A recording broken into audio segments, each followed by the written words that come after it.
Yeah, she bad, ain't she?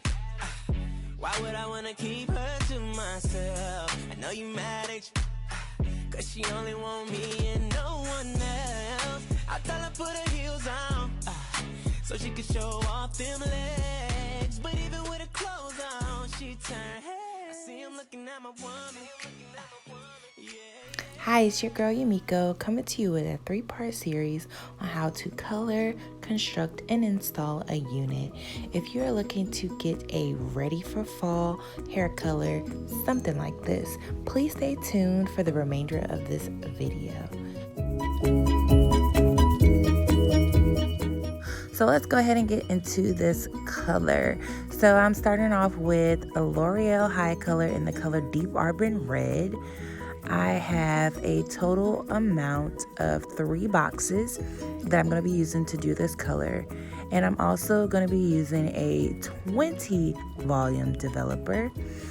I'm going to go ahead and mix it up in the bowl. Right there, I'm just showing you that I mixed up 2.5 floor ounces of 20 volume developer instead of 30 because that's all I had at home. So I got my measuring cup and I'm going to measure it out, pour it up in there, and begin to mix it on up. Look at the wrist. Okay, so once I mix all that up, I am then going to add the red intensifier into the mixture. And once that is done, I will mix that up as well. And just make sure it's really mixed in good. You have all the color in there. And once I get done with that, let's get started. I am using AsteriaHair. This is straight hair, and I have a total amount of 4 bundles. So I have the lengths of 20, 22, and then 2 24s. So once again, that's a 20, 22, and 2 24s. And I also have a closure, but that did not come from Asteria. But I will be using that in order to construct the wigs. So I'm going to go ahead and get my gloves on and begin to color. So I'm just demonstrating how I apply the color to the wefts. To the hair, wefted hair. There's really no fancy schmancy way. I just make sure that I saturate. And then also when I'm up towards the weft of the hair, the top part, I do not go horizontal with applying the brush. I go more in a vertical angle, so that way there's no harsh lines of demarcation. So once I have applied the color to the wefts, I make sure to open up the hair and then comb it through. So once I've combed through the hair, I will then make sure everything is good, put it in a bag, and then start on the second bundle.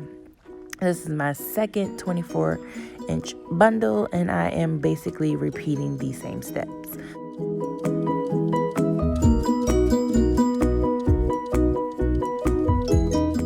Put it in the bag, mix up some more color. I think this is now my 3rd box, and y'all see that? Look. Really? The intensifier didn't want me to be great. But I mixed that all on up, and then I begin on my 3rd bundle. Same process.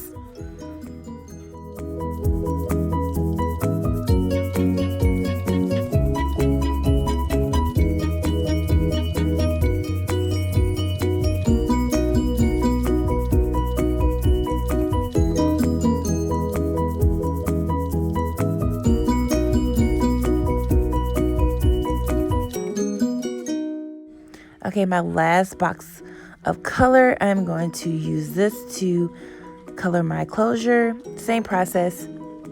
It's not repetitive. We are going to be resourceful. Flip that bag over, and then begin to color the closure. I start at the ends because I do want that gradient effect, ombre in a sense. And then once again, I go at a vertical angle when using my brush because I don't want harsh lines and I want a good transition. So we will do that for the remainder of the closure. Comb it through, but also got to be glue, you guys. I didn't do it at the beginning, but this is my tip on how to not get the color on the lace so it won't bleed, okay? So now what we're doing is just cleaning it up. I have officially colored all the bundles. I am putting everything to the side, letting the hair sit. I let it sit for about 2, 3, 4, 5 hours. I can't remember. I went to church and then I came back and it looks like a crime scene. But boom, this is the hair once it has been air dried. Now this is once I've made the wig, and now the next video, please stay tuned for that because I will show you how I constructed this wig. But this is just the wig after it has air dried, and stay tuned for the next video.